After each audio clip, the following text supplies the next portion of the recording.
Welcome to the Hormone Optimizing Warrior MD, the How MD podcast, your reliable and trusted source for information on hormone therapy for menopause and beyond, and on how to advance into the second half of your life with confidence and optimism, knowing your hormones are optimized in alignment and balance with everything else in your body. Whether it is hormone therapy, peptide therapy, laser therapy, or some other new technology applicable to maintaining our vitality, mental and physical strength, you will hear all about it in this podcast. And you will also hear how to implement the facts and information presented so that you can take action and optimize your hormones and optimize your body. Today's episode, and probably the next 1 to 2 episodes, are going to be about a topic you do not hear spoken very often: testosterone therapy in women and cardiovascular wellness, heart health, vascular well-being. You don't hear this spoken very often because there is not a huge body of evidence or a lot of research done on whether or not testosterone therapy in women is beneficial for their heart and vascular health as they age. Now, there is no doubt that testosterone therapy for men after the age of 50, if the man suffers from low testosterone, is highly beneficial for their heart health. Testosterone is the one and only sex hormone men have, and it is very important to know that a man's heart, as well as his blood vessels, have abundant receptors for testosterone, which means testosterone has a very strong influence on heart health in men and vascular health in men.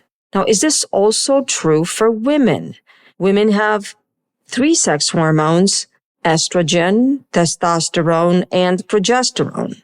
And testosterone, it's a less talked about sex hormone, but it's really the balancing hormone for estrogen in women.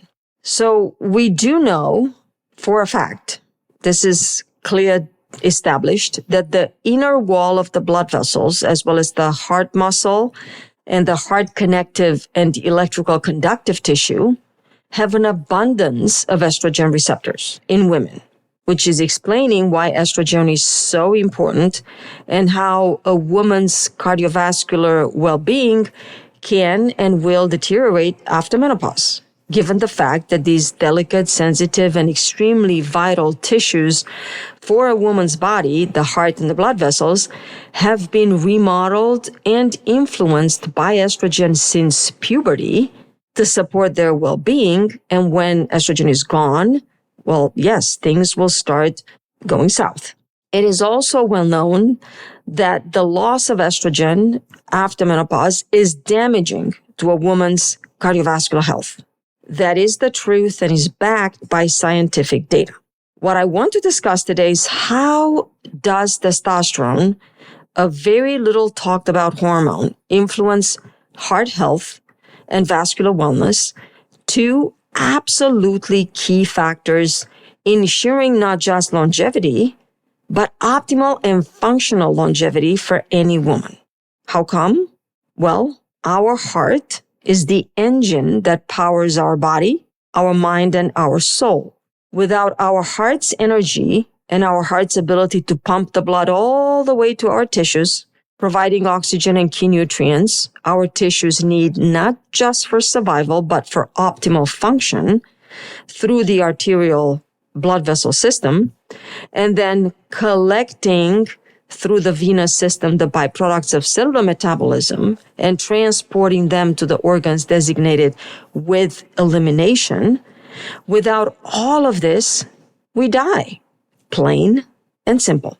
Now, I know and you know that we cannot live without our heart and vascular system, and we definitely cannot live feeling great in our bodies and able to do all the things that we want to do unless our heart is able to pump the blood through our body with the regularity of a well-set clock and with an extraordinary capacity for adaptability required to comply with our daily activities. Go faster as we engage in strenuous activities, or go lower or slower as we rest and recover. As it turns out, a woman's heart and blood vessels have not just only estrogen receptors. They also have androgen receptors. I didn't say testosterone receptors because these androgen receptors bind not just testosterone, but they bind other androgen hormones. Dihydrotestosterone, DHEA, androstenedione. These are all the main androgens that exist in a woman's body, produced either by the ovary or by the adrenal gland. Now, it is very likely that the androgen receptors are not directly activated by all these different androgens. Probably they're mainly activated by testosterone or dihydrotestosterone. But within the blood vessels and within the heart tissue, there is constant metabolic activity which can convert and process the testosterone and dihydrotestosterone into other androgenic and estrogenic hormones. And the different availability of androgenic versus estrogenic hormones will bind these respective receptors, causing different effects and different consequences.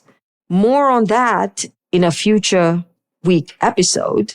Now, this probably sounded a little bit more complicated than I wanted to make it. To simplify it, you just need to remember that a woman's body has androgen receptors and estrogen receptors in both the heart muscle and connective tissue, and probably the electrical tissue as well, and within the walls of a woman's blood vessels. Now, what is mind-blowing and very complicated, actually it makes it complicated, is the fact that the distribution and the reactivity or sensitivity of the androgen and estrogen receptors depends on a multitude of factors. To simplify things and not necessarily to overcomplicate anything, but this is important information, the ultimate impact of a hormone, whether it's testosterone or estrogen, on the heart and the blood vessels will depend on the amount of hormone that's present in the circulation. That's the dose that we give people. The time that the hormone is available to interact with the receptors, maybe that's the duration of the therapy. And it also depends on the receptor availability, or how many receptors there are to interact with, which sometimes is simply genetically determined. And sometimes it's highly dependent on how many receptors are already occupied and engaged with other hormones or hormone receptor disruptors. Now, let me tie all of this into how it impacts a woman's well-being. And I promise you this will be probably in the next week's episode. So bear with me. I will explain it and make it all clear, because everything I said is important about the estrogen and testosterone receptors. I'll come back to it in the next week's episode. I got carried away a little bit. I'm sorry. But I gave you a little bit more detail about these receptors than I initially planned in here. But I want to come back to the testosterone's impact on the heart and vascular health. We do know it's a big influencer because we have these receptors everywhere throughout the heart and the lining of the blood vessels for testosterone. So what is the role of testosterone for a woman's cardiovascular health? Well, let's start by talking about the impact of testosterone on a woman's muscle mass and muscle strength. Why does it matter? Because the heart composition is mainly muscle. This is probably one of the most important muscles in your body. The heart is composed of some connective tissue, blood vessels, and electrical conductive tissue, but the main structure of the heart, as a matter of fact, 70 to maybe 85% of it is made of muscular tissue. Obviously, I said 70 to 85%. That depends on genetic factors, height and weight, and all kinds of other things. Now, most up-to-date scientific data and research prove that a woman's skeletal muscle mass and overall strength is intimately tied into her longevity and very specifically correlated to her heart health. In other words, women who have a significant amount of skeletal muscle mass and are very strong have better cardiovascular outcomes and a much lower risk profile compared to women with a lower muscle mass and a high percentage of body fat and women who display significant muscular weakness. And this is true. Very unfortunately, women with muscle loss and atrophy and weakness are more likely to experience poor cardiovascular outcomes, and they have a significantly higher risk of heart attack and stroke. Probably about a few years ago, I came across someone else's podcast where the intimate link between longevity and muscle mass was discussed.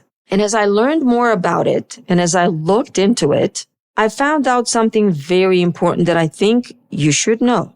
This is the point of my podcast, to tell you stuff no one else does and break it down in simple terms on how you can live a long life and enjoy your long life in a body that's healthy, not just physically, but in mind and spirit. As it turns out, the muscle strength is a much more important indicator and predictor of longevity than overall muscle mass. Well, we can easily measure muscle mass now. We have different tools. I personally like the InBody, which is very easy. It's a simple, accurate measurement of a person's body mass composition. It gives you the exact amount in pounds of muscle versus pounds of fat. And more importantly, it tells you your body's fat percentage, which very few people chase or understand it is important to monitor when they do weight loss therapy. That's another subject for another day, coming up soon, I promise. I want to continue talking about the muscle strength.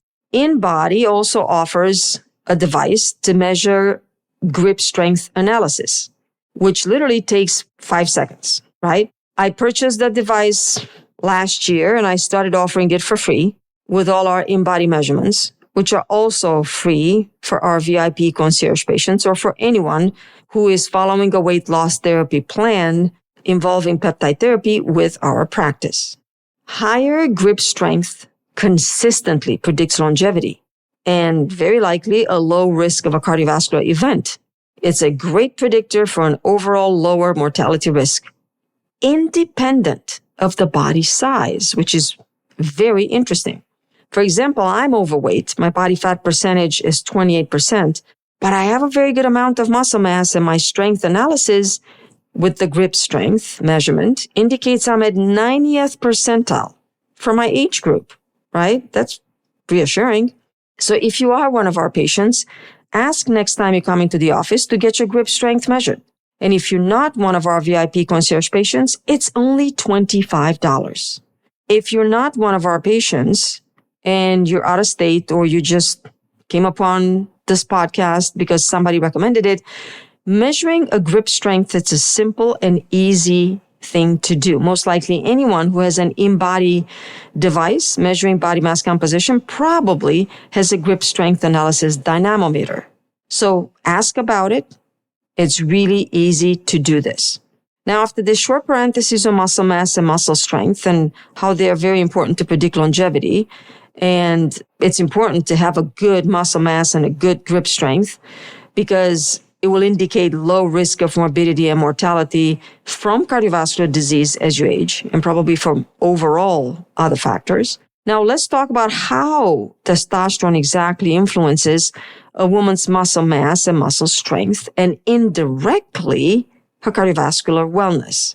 A woman has 3 hormones which influence muscle fiber production, muscle fiber repair, muscular fiber efficiency during a workout, the strength of contraction of the muscle fiber, as well as stamina during exercise and recovery post-exercise.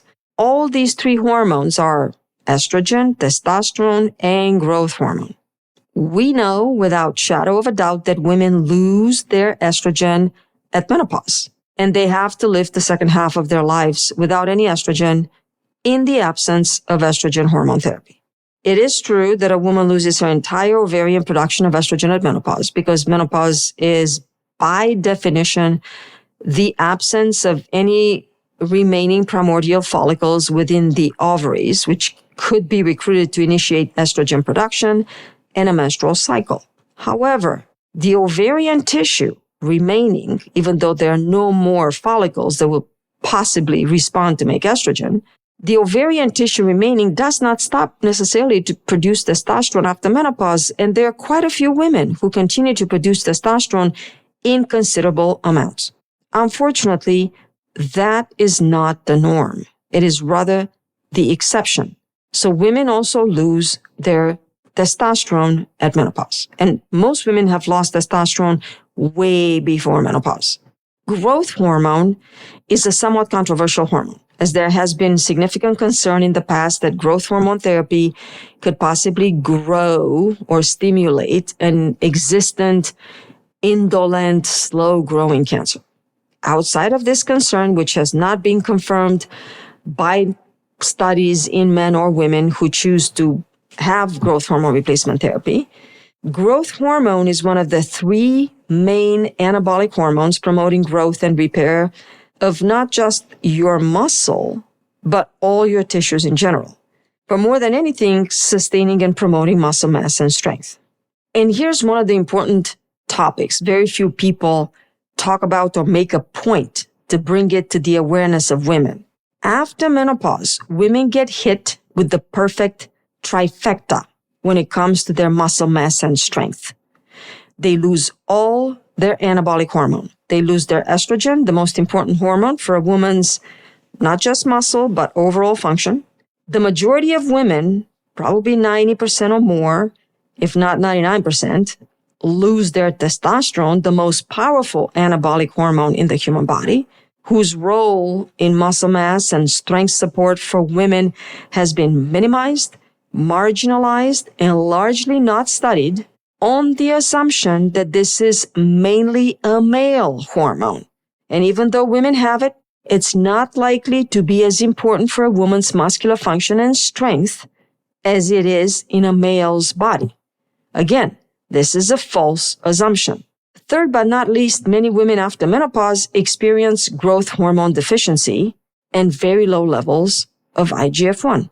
Now, I will most likely talk about growth hormone and IGF-1 in the future, but just for the sake of giving you this information now, because we are on this subject, growth hormone is a powerful anabolic hormone. It's, again, part of your trifecta, which you lose at menopause, and it's released in a pulsatile fashion from your pituitary.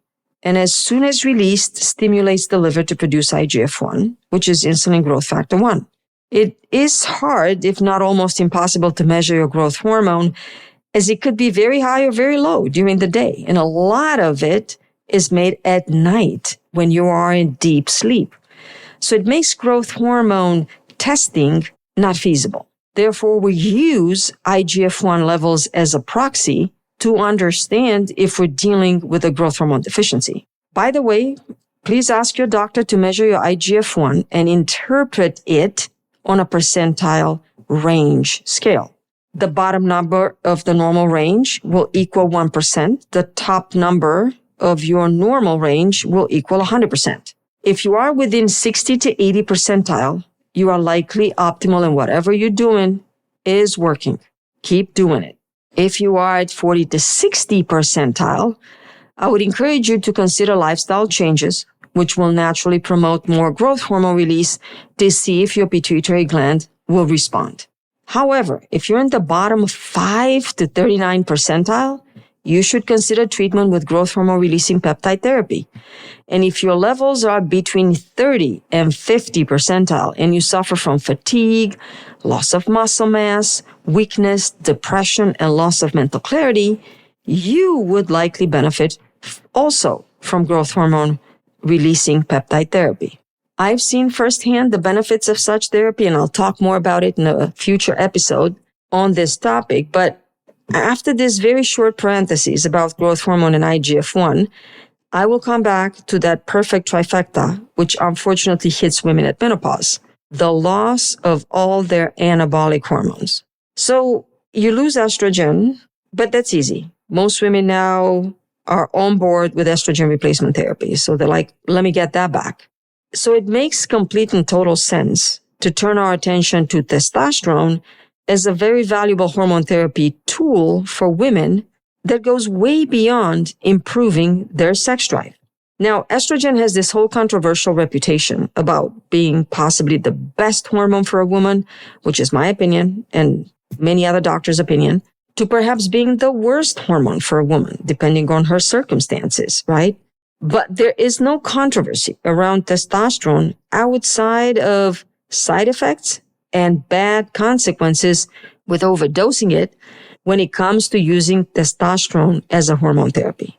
I believe after the WHI study findings were released in 2002, the past 20 years should have been focused on testosterone therapy for women in menopause, because testosterone has proven itself to be an extraordinarily valuable therapeutic tool when it comes to addressing muscular weakness, fatigue, stamina, endurance, mood disturbances, not just addressing sexual desire for women, but instead, everyone was focused on proving the WHI findings were wrong in the assumption that all estrogen is bad.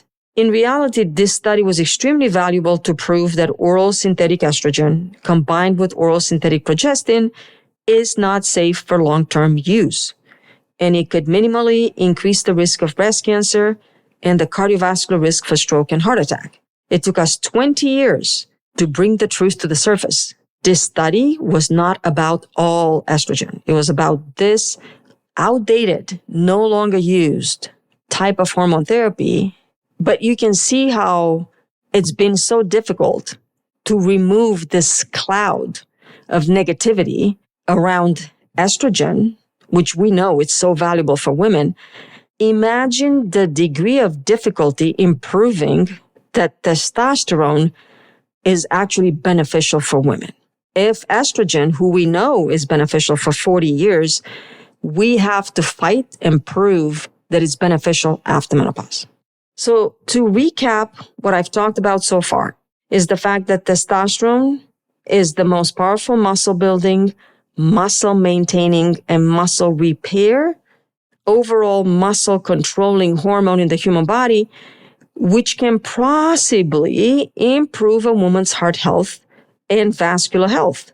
If not directly by influencing the existing testosterone receptors that are spread throughout the heart and blood vessels, because apparently we don't know enough about that, we don't have enough information about that or studies about that, then likely improving cardiovascular outcomes indirectly by supporting a healthy woman's body composition, by lowering her body's fat percentage, by supporting muscular strength, and by supporting a healthy lifestyle with daily exercise and motivation to engage in exercise, as well as supporting the energetic levels required for a woman to engage in daily exercise to the point where that specific exercise is beneficial to lower her cardiovascular risk.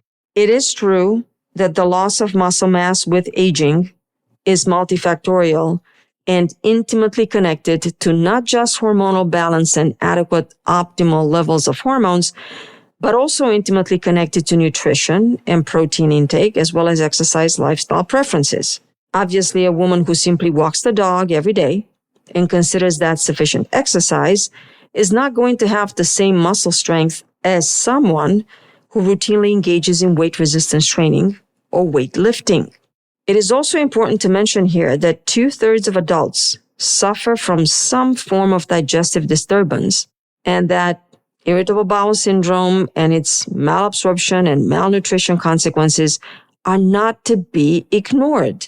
You can eat the best food in the world. You can take the best collagen, creatine, and protein supplement in the world and spend thousands of dollars on daily vitamins and still suffer from nutritional deficiency. Without shadow of a doubt, an optimal level of hormone balance after menopause, including testosterone, would be highly beneficial to promote a healthy mood, which will automatically support a resourceful and adaptable stress response. Therefore, protecting not just your digestive health, but also your cardiovascular health. A good optimal hormone balance, not just for estrogen, but also for testosterone, has also been proven to support positivity and happiness, which will ultimately lead to healthy and better lifestyle choices, also likely to impact your longevity and risk for cardiovascular mortality in a favorable way. Remember at the beginning of this episode, I talked about hormone receptor interaction, and I said I will come back to it. Well, Ultimately, the interaction of a certain hormone with a major body system, like the testosterone and the cardiovascular system, depends on that hormone's ability to interact with the receptors present within that major body system. And remember, I said the cardiovascular impact of testosterone signals depend on testosterone dose, the duration of exposure to testosterone, so the duration of therapy, the receptor availability, and the balance between testosterone signaling, estrogen signaling, and other hormone signaling on the cardiovascular system. In next week's episode, I will dig deeper into all these 4 different processes and how they correlate and have practical applications in considering testosterone therapy's long-term safety profile and its impact on cardiovascular health and longevity. Thank you for the time and energy you spent listening to my podcast. If this episode or another have caught your attention and delivered valuable information you have not heard anywhere else, and if you feel I have succeeded in my mission to provide the how to stay healthy and age beautifully, please leave me a review. Your opinion matters to me, and any suggestion to improve the podcast will help make it better for you and for others. You can send my staff a message directly by sending an email to receptionist@herahealthcare.info. I look forward to recording my next episode and being in your ear again.